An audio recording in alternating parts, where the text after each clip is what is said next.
ఇక నేను చెప్పబోయే పాఠం పేరు ఏబు స్నేహితుల గురించి. ఏబునకు ముగ్గురు స్నేహితులు ఉన్నారు. తెమ్మాన్యుడైన ఎలీఫజు, షాహీయుడైన బిల్దాదు, నయమాతీయుడైన జోఫారు.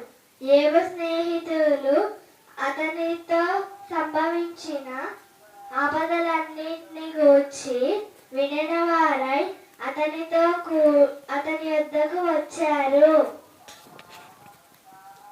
వచ్చిన స్నేహితులు ఏబును చూసి పోల్చుకోలేకపోయారు.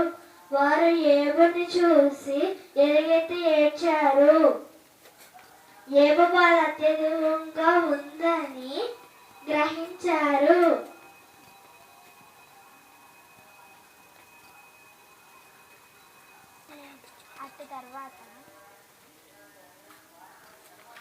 అటు తర్వాత ఏబు మాట్లాడాడు.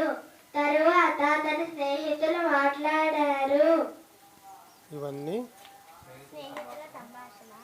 స్నేహితుల సంభాషణ 3 నుండి 31 అధ్యాయాల వరకు